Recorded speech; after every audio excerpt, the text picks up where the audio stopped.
Victoria Arundel is with us. She's an assistant professor in the Dalai Lama School of Public Health at the University of Toronto, a senior fellow at Massey College, and a registered occupational hygienist. Victoria is very modest. She's saying that she's active in the provincially in the occupational illness prevention initiatives, and I would say that she's a partner in crime in that, and very much appreciated. I try to tell her very frequently, and internationally with the International Agency for Research on Cancer. So Victoria's research examines exposure in workplaces with the goal of informing better prevention and reducing the burden of occupational disease. She has studied exposure in a variety of settings, including mining, construction, nail salons, and electronic waste facilities. So please do welcome Victoria Arundel. Very much for the invitation to speak today. I was asked to talk a little bit about occupational exposure limits, and acknowledge that this might be a real refresher for a lot of you, but hopefully there is some new stuff in here. So I do have pleasures as a speaker. So I do hold research funding from nonprofit and government organizations from different parts of Canada. I've received honoraria in the last year from different organizations for contributions to peer review, but also to educational programming that's offered at Guelph and Ryerson. And I am a paid employee at U of T, but I don't have consulting fees or patents. So for what I'm going to talk about today, what I'm hoping to sort of get through is to examine what evidence we have for regulation and policy as tools for preventing occupational exposure and disease. I want to talk a little bit about the process of setting occupational exposure limits in Ontario, but going right back to the ACGIH limits that we use as our starting point for the most part. I'll just highlight for folks that there's a lack of harmonization in OELs across Canada and across workplaces and federally regulated and provincially regulated workplaces. And in my very last line of my last slide, I am going to encourage you to get more involved in the process of OEL setting and consultation in Ontario. So I thought I'd start with just making sure we're on the same page about prevention. So what do we mean when we talk about prevention? Often we use this framework of primary, secondary, and tertiary prevention. And I'm an occupational hygienist by training, and so I do a lot of work with primary prevention, which is focused on reducing and eliminating exposure among healthy workers. And we're often always focused on the hierarchy of controls within workplaces when we do this, but there are other prevention activities that fall into secondary and tertiary prevention. And when we talk about tertiary prevention, we're thinking about early detection. So using screening programs to identify early stages of disease among workers who have exposure with the goal of reversing that and ensuring that they're able to keep working or go back to work. And in tertiary prevention, we're shifting more to thinking about quality of life and quality of care and ensuring that workers who have unfortunately become ill or injured at their job, that they have access to appropriate treatment and compensation. And regulation and policy definitely are a tool for preventing occupational exposure and disease. They don't often fall into some of the frameworks that we use, but we can think of many different types of regulations and policies that can be used. So there's bans, and that's one people think about a lot. We have a very recent ban in Canada on the new use of asbestos. There is evidence from Sweden that bans like this do have an impact on things like the incidence of mesothelioma, a cancer of the lining of the lungs that's caused almost exclusively by asbestos exposure at work. They put their ban in way back in the 1970s or early 1970s, so they're a bit ahead of us. But it's also been seen for things like a ban on chromium in the EU that reduced the incidence of allergic contact dermatitis, a skin disease in workers handling cement and things like that.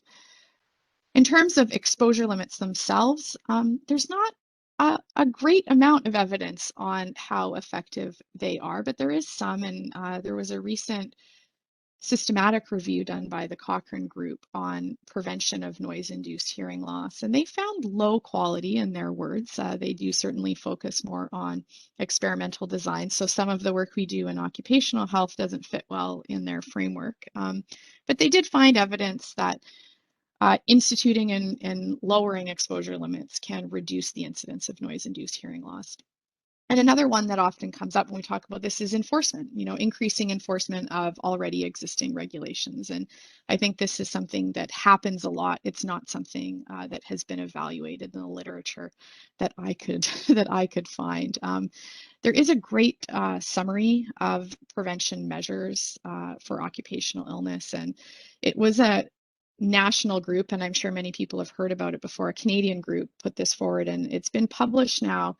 The first author is ACGIH, and the main message from this large review of prevention activities was that it is really multifaceted approaches that work best. So it's not just one activity or one control at a time. You want to layer on your prevention measures. And I think we're more comfortable now with this during COVID. We've talked a lot about layering and having multiple levels of controls, but this works in many other scenarios as well, and there are examples of this that are summarized by ACGIH and the group, but one I'll highlight is around silica, and so an European agreement on focus on reducing silica exposure levels, including things like risk assessment and the institution of controls, and this was seen to have an impact on reducing silica levels in workplaces. So I am going to focus on the occupational exposure limits. So many bodies or organizations do publish or put forward recommended limits. And some of these I think will be familiar to all of us. So we talk a lot about the American Conference of Governmental Industrial Hygienists, or ACGIH, and they do put forth recommendations that are not enforceable. The National Institute for Occupational Health and Safety, or NIOSH, in the US also publishes recommended exposure levels, or RELs, that are not enforceable. In the US, the federally enforceable standards come from the Occupational Health and Safety Administration, or OSHA. And here in Ontario, our enforceable limits come from the Ontario Ministry of Labour Training and Skills Development. But the Canada Labour Code does also have exposure limits that are applicable to the federally regulated employees. And for the most part, exposure limits focus on airborne chemical hazards. We have exposure limits for noise and some biological measures, and there's a lot of guidance on the physical hazards other than noise. Other countries and other jurisdictions do have more prescriptive exposure limits for some of the physical hazards, but it does vary. And the ACGIH, this is the group from that table. This is the one that most Canadian jurisdictions tend to follow in terms of setting their exposure limits. And the ACGIH is a charitable scientific organization that advances occupational and environmental health. And every year they publish a list. It's their TLV and BEI book, Threshold Limit Values and Biological Exposure Indices. And they publish this with many statements and caveats attached to it. So these limits are said to be an expression of scientific opinion, and they're health-based. So they are very focused on the relationship between exposure and a particular health outcome. They don't have any consideration for whether the limit that they put forth is economically or technically feasible, and they're very clear about this.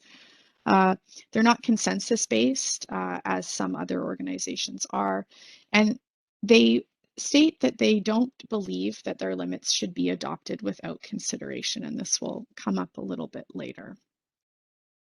So for those who maybe haven't opened the TLV book or haven't heard about it before outside of our Ontario occupational exposure limits, the threshold limit values come in many different types. So the most common exposure limit is the time weighted average, or the TWA, and this is an 8-hour average. And sort of paraphrasing here, but it's the level at which nearly all workers can be exposed for a normal work week, so 8 hours a day, 5 days a week, over a working life without any adverse effect.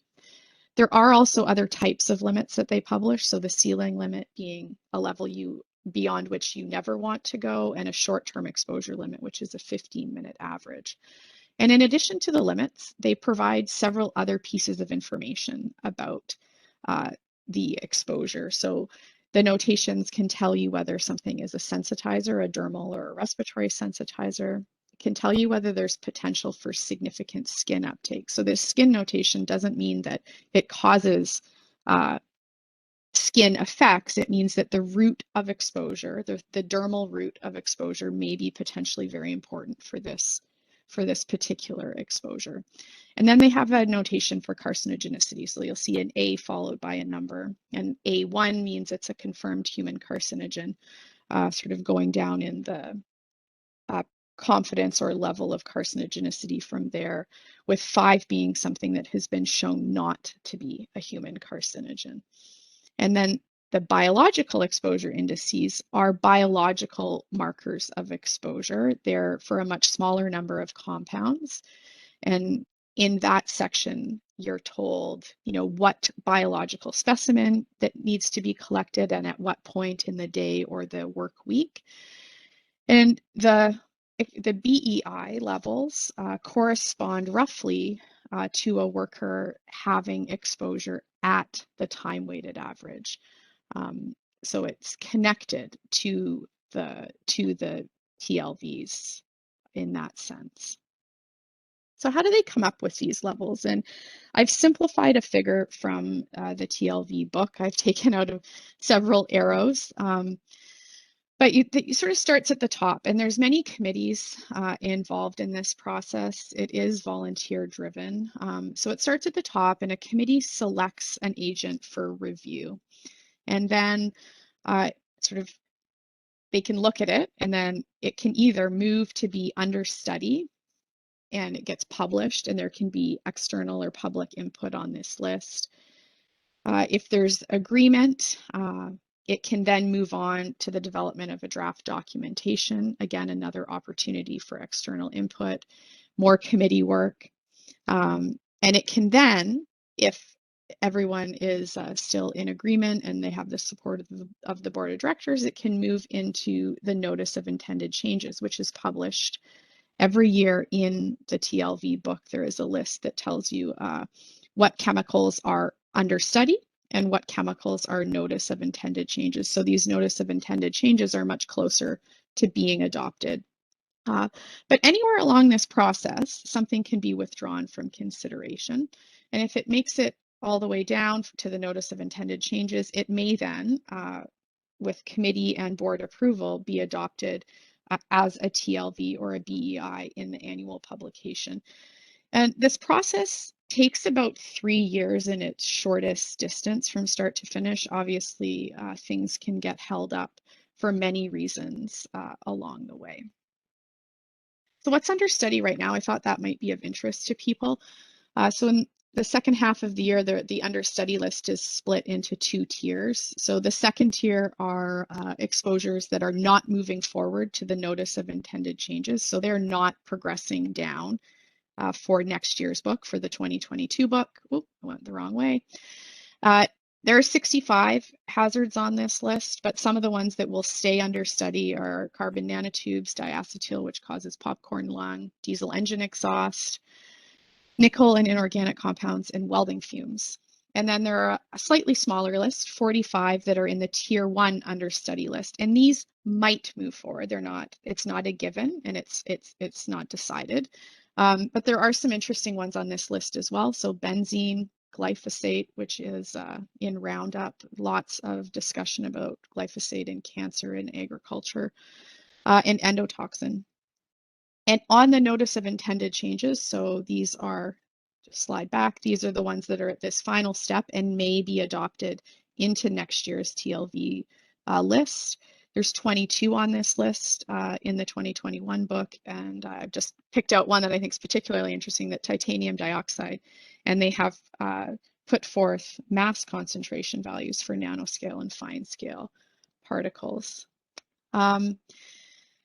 So there are some limitations of the ACGIH TLVs that I think it's important to bear in mind. So they are generally set with a particular health outcome in mind. And within the book, they tell you this. It's called the TLV basis. So it can tell you what health effect they were considering and focused on when they set the TLV. So it may not be protective for all health outcomes that workers are concerned about. It's a huge process, which I was trying to convey. It takes a lot of time, and so they're not regularly updated. And they do consider exposures individually, and there are many circumstances where perhaps we're worried or interested in exposure mixtures. And one big limitation is that they can only be set when there's sufficient scientific evidence. And so there needs to be a body of evidence on which to set a limit. And therefore, they're not available for all exposures or for many exposures. And I've put a little box at the bottom to try and convey this, that on the TLV list from the ACGIH, there are over 700 threshold limit values, but in terms of chemicals, the US Toxic Substance Control Act's identified over 80,000, and even our own chemical management plan here in Canada has identified over 4,000 chemical priorities. So it's still a small portion of the things that might be being used in industry. So what do we do in Ontario? And Briar talked a little bit about the process of setting policy, and there's a little bit of overlap here, so apologies for that. But federally regulated workers are covered under the Canada Labour Code. Our provincially regulated workers, where I'm going to focus, are covered under the Ontario Occupational Safety Act. Specifically, our OELs are in Regulation 833, which is familiar to folks. And as I said earlier, we generally use the ACGIH as a starting point. As of 2004, there has been a system for periodic public consultation on updates or new OELs in Ontario. So the ACGIH levels are not automatically and universally adopted in Ontario. We do have this process for consultation, which allows people to provide input on things like the economic and technical issues that may arise should these levels be adopted. So the call for consultations is posted online, and it's announced through many of the ministry's channels. The consultations are incredibly detailed. They provide descriptions of all the proposed changes. There's often specific questions that are posed, but general comments are also welcomed. And I would just say that, from my perspective, this process of consultation does seem to address this statement by the ACGIH that they should not be adopted without analysis of other factors necessary to make appropriate risk management decisions.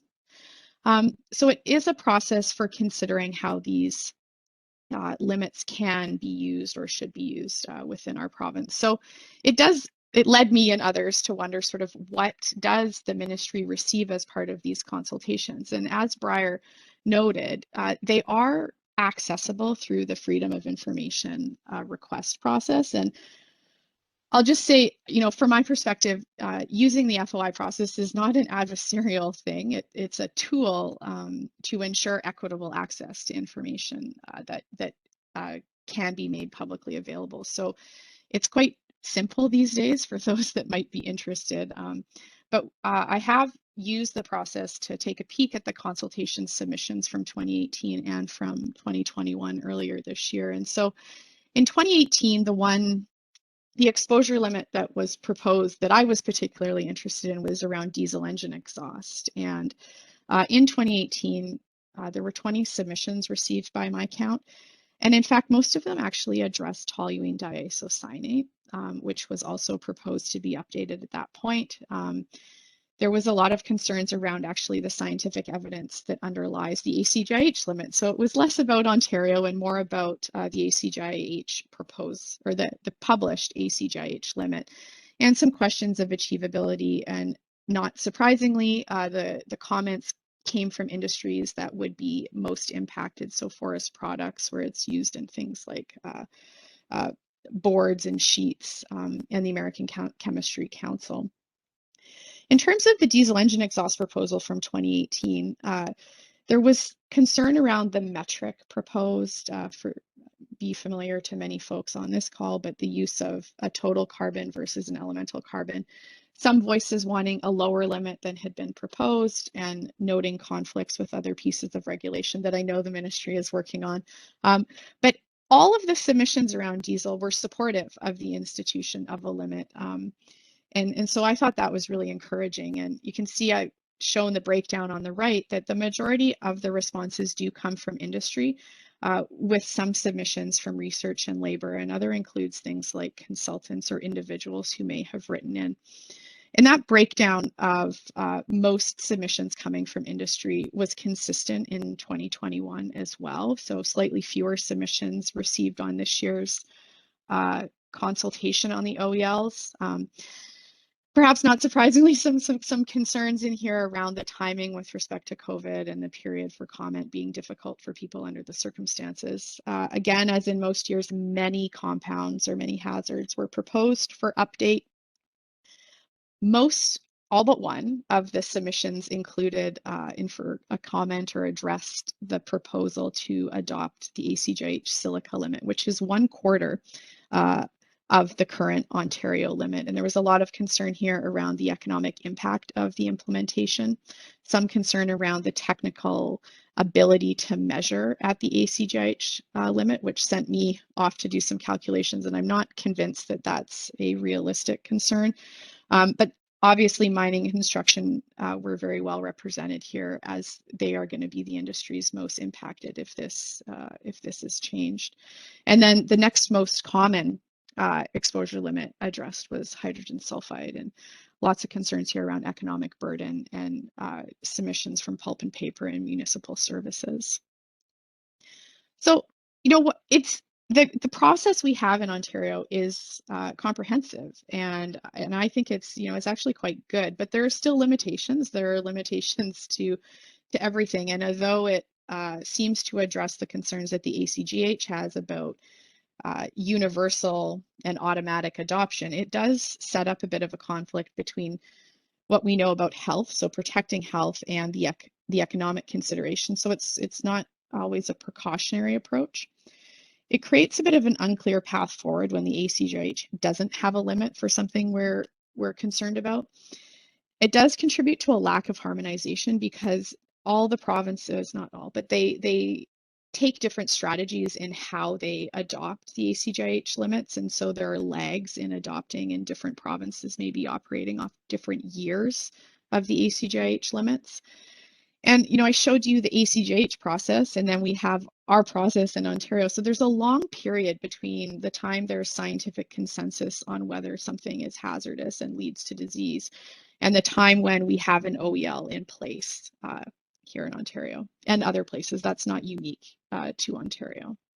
So I'll just highlight, you know, what does that variation or lack of harmonization look like? And so here's an example for silica, which is one of those exposures that was included in this year's consultation.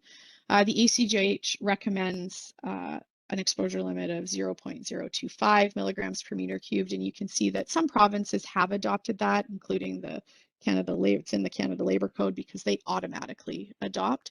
But it ranges up to 0.1 or 4 times that here in Ontario, Quebec, and New Brunswick.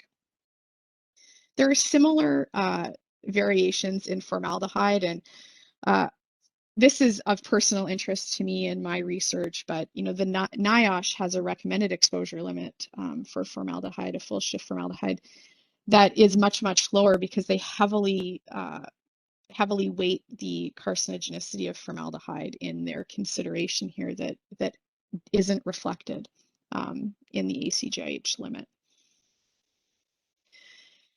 And then when there isn't an ACGIH limit proposed, as is the case for diesel engine exhaust, we end up in another challenging situation. And so I thought I would just highlight a bit of a timeline for diesel in the sense that almost 20 years ago, the ACGIH did propose a threshold limit value of 20 micrograms per meter cubed using elemental carbon. It was quickly withdrawn due to legal and challenges by industry. A decade later, the International Agency for Research on Cancer classified diesel engine exhaust as a known human carcinogen. And then ACGIH put diesel engine exhaust back on the understudy list where it remains today. So that has been on the understudy list for 5 years now. And then in 2018, the Ontario Ministry of Labour Training and Skills Development proposed a diesel engine exhaust limit. And because there wasn't an ACGIH limit, they looked to other organizations and they found that the US Mining Health and Safety Association limit was one that they were comfortable proposing at 160 micrograms per meter cubed of total carbon. So that's what was in that 2018 consultation. And, you know, despite the, I would say, general agreement with the institution of that, we don't yet have a diesel specific OEL outside of mining. There is one in mining, and I know that there's an update to that regulation ongoing as well. It doesn't mean that workplaces don't have to do anything. We do have a general duty clause, and employers are bound by that. But I would also highlight that even though we've gone 20 years without an exposure limit, the advancements in diesel engine technology, the after treatment systems, preventative maintenance programs, cab design, this is all continued, and it does lead to lower diesel engine exhaust in workplaces. So would an OEL be a good thing? In my opinion, yes, but it doesn't mean that improvements haven't been happening as the science has carried forward. So what is the path forward in terms of occupational exposure limits and where are we going? I mean, occupational exposure limits really are the cornerstone of my profession, which is occupational hygiene, and they are a really critically important tool for prevention. I think when they're in place, that they are a clear signal that an exposure needs to be recognized and controlled in the workplace, and workers need to be protected from it. But they're certainly not a golden ticket on their own. I think we have really good evidence now that it's multifaceted strategies or layering of controls, both primary prevention, secondary prevention, and policy and legislative tools work best for preventing occupational exposures and disease in the long run. And I think reminding us that actions can be protective and precautionary even without OELs, even if we would like to have them. And so I would encourage folks to get informed and to get involved and to do your best to participate in these consultations and to write in with your concerns or your comments or your support. I think that, as we heard from Briar before as well, that these are all carefully reviewed and these processes are taken very seriously. And I think that we have a role both as researchers and health and safety partners to participate. So I will stop there. It's perfect, Victoria. So we would welcome questions for Victoria. And I just, again, want to thank you so much because and I forgot to do that properly with Briar as well, but we tend to jam pack these sessions, and it's very appreciated, and your approach is so helpful. We often call occupational exposure limits as hygienists like alphabet soup. We submit as OCAL, so thanks for as our hygiene group submits to both OEL and the ACGIH quite frequently on for review. So just kudos to speak about those and using those freedom of information requests to give us that, reflection on how the processes work. I was lucky enough to be involved in a project before coming here around setting the Alberta limits, and a similar process, but and like you say, the time lapse between the science and setting exposure limits is also so amazing when you come to think of it. There is a question. Oh, Rob makes a comment about the ORS wheels as another resource. There's Justice or Gestis. I never know how to say, like European. So many in the alphabet soup. But I'm not sure I see a question. But Dorothy. Oh, hi, Dorothy. Dorothy's making a comment, but she's right here. So go ahead, Dorothy. Yeah, no, I just, thanks, Victoria. As a hygienist, occupational exposure limits aren't always my favorite approach to things because the amount of crud in the air, as some folks I worked with once call it, isn't always sort of understood properly, and people can get sick and all that. Mm-hmm. So are you have you investigated what happened in the early 90s in Ontario? I put a link in the chat. There was this whole process that was going on federally, and I was involved there, but in Ontario, where employers, there were these bipartite committees with government facilitation. In Ontario, what they came up with was an agreement to essentially look around the world and look for the best OELs around, and unless there was a good reason not to use them, as I remember this, that was going to be what the OEL was. And that was a way to go for more health-based ones like the Dutch use, where they're very, at least they used to be very clear that here's a health-based number, that's our goal. We may not be able to get to it right away, but we still, that's our goal. And we're not going to sort of pretend that what numbers we may be using right now are actually stopping people getting sick or whatever. So there was a whole agreement around this that disappeared as soon as the Mike Harris government got elected, or pretty soon after. And I think that was the result of really hard work that brought in important voices, and I thought came up with a not bad approach to actually sort of trying to do the best we can. Have you looked at that? Have you sort of?